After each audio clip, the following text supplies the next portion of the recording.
UK ने अपना वही पुराना बहाना इस्तेमाल किया और कहा कि हम तो ईरान को जर्मनी से बचा रहे हैं। इस हमले की असल वजह ये थी कि यूके और रशिया दोनों ईरान से ऑयल निकालते थे और फूड सप्लाई लाइन भी ईरान से गुजरती थी।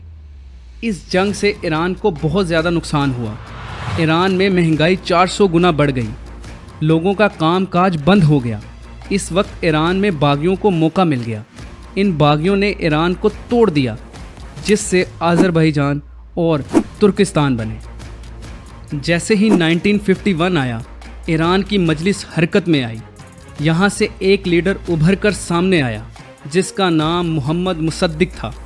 The government control of the refinery in Abadan, the major international oil company. ये राजा के खिलाफ हो गया और उसने ब्रिटिश के साथ ऑयल के एग्रीमेंट्स को नाजायज़ करार दे दिया। उसे अवाम का सपोर्ट मिला और उसकी कोशिशों के नतीजे में ईरान का ऑयल नेशनलाइज कर दिया गया। इसी वजह से उसे ईरान का वज़ीर आज़म बना दिया गया। इसी दौरान रज़ा शाह पहलवी ने एंट्री की और मुसद्दिक को पीएम की पद से हटा दिया और सारा कंट्रोल ले लिया। इस तरह वो दोबारा राजा बन गया। अब ये वो वक्त था जब आयतुल्लाह खुमैनी रज़ा शाह पहलवी के ख़िलाफ़ खड़े हो गए। वो राजा और यूएस के ख़िलाफ़ खुलेआम बोलते थे।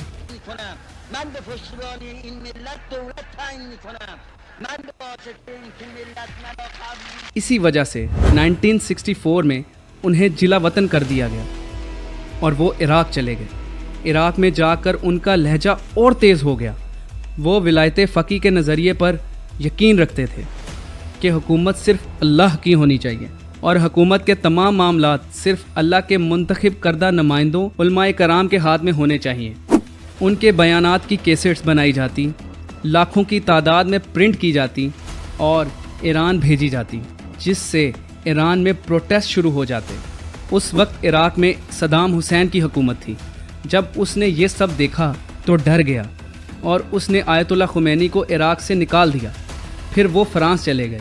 इधर ईरान में प्रोटेस्ट और बढ़ने लगे, लोग सड़कों पर आ गए। राजा ने अवाम का सरेआम कत्ल करना शुरू कर दिया, मगर लोग नहीं रुके। फिर दिसंबर 1971 आया। ये मुहर्रम का महीना था। लोग फिर से निकल आए। The oil company for 19th of June 1951. America Iran में अपनी आर्मी भेजना चाहता था, लेकिन रज़ा शाह पहलवी ने बीमारी का बहाना बनाकर ईरान से फरार हो गया। फिर वो वक्त आ गया जिसके लिए ये सब हो रहा था। आयतुल्लाह खुमैनी वापस ईरान आ गए।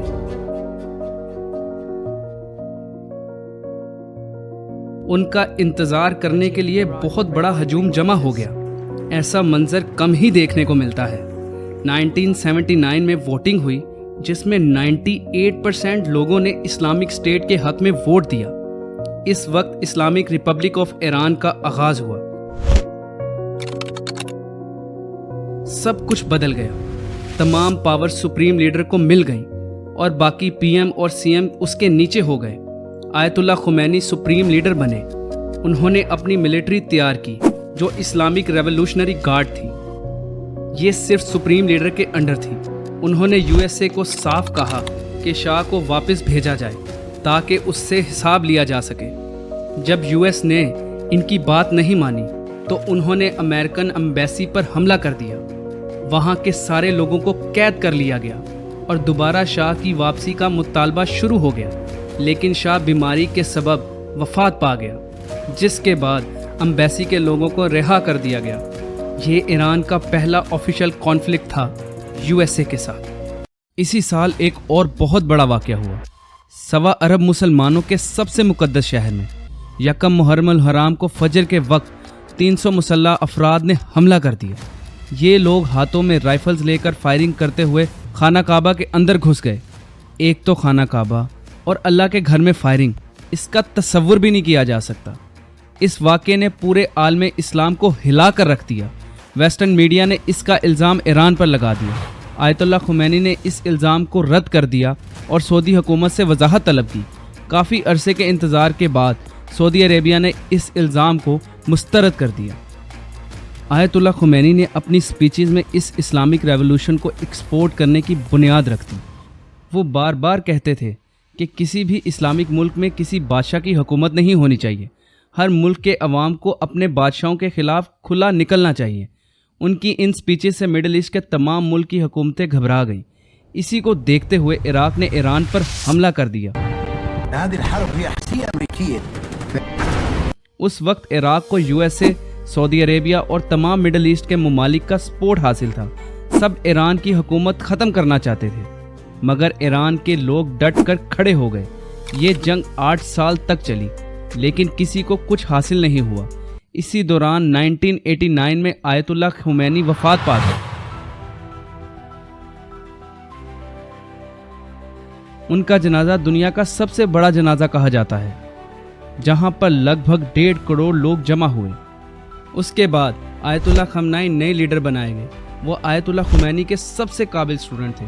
اس وقت ایران میں USA کی طرف سے کئی سینکشنز لگی ہوئی تھیں اور ایران کی اکانومی بہت بری حالت میں تھی۔ اس وقت آیت اللہ خمینی کو USA کے ساتھ ہاتھ ملانے کا مشورہ دیا گیا، لیکن انہوں نے صاف منع کر دیا کیونکہ یہ سارا ریولوشن ہی USA کے خلاف تھا۔ تو سوال ہی پیدا نہیں ہوتا کہ ایران واپس اس کے ساتھ مل جائے۔ دوسری طرف USA نے بھی ایران پر دباؤ بڑھایا، حتیٰ کہ اس حکومت کو ٹیررسٹ اسٹیٹ قرار دے دیا۔ ہر طرف سے ایران پر سینکشنز لگ چکے تھے، اور یہ وہی وقت تھا جب ایران نے اپنا جوہری پروگرام یعنی ایٹم بم بنانے کا کام شروع کیا۔ ایران نے ایٹم بم بنانے کے لیے یورینیم کو انرچ کرنے کا عمل استعمال کیا، جس میں قدرتی یورینیم کو سینٹریفیوجز کی مدد سے انرچ کر کے یورینیم 235 میں تبدیل کیا جاتا ہے، جو کہ ایٹم بم بنانے کے لیے ضروری ہوتا ہے۔ اس مقاصد کے لیے ایران نے نتنز اور فردو جیسے نیوکلیئر سائٹس بنائے، جہاں گیس سینٹریفیوج ٹیکنالوجی کا استعمال ہوا۔ ایران نے شروع میں یہ ٹیکنالوجی رشیا، پاکستان اور چائنا سے حاصل کی۔ ایران نے دھماکہ خیز مٹیریلز کے پارٹس، وار ہیڈ ڈیزائن اور ڈیٹونیٹرز بھی چھپ کر ریسرچ کی، خاص کر 1990 سے 2003 کے درمیان۔ مگر دنیا کے دباؤ، IAEA کی انسپیکشنز اور 2015 کے نیوکلیئر معاہدے کے بعد ایران نے یہ سرگرمیاں محدود کر دیں۔ آج بھی ایران کا دعویٰ ہے اس کا نیوکلیئر پروگرام صرف پرامن مقاصد کے لیے ہے، لیکن مغربی ممالک کو شک ہے کہ وہ دوبارہ ہتھیار بنانے کی صلاحیت رکھتا ہے۔ اگر ایران اپنا ایٹم بم کمپلیٹ کر لیتا ہے تو اس سے مڈل ایسٹ کا بیلنس آف پاور تبدیل ہو جائے گا، جو کہ امریکہ کے انٹرسٹ کے خلاف ہے۔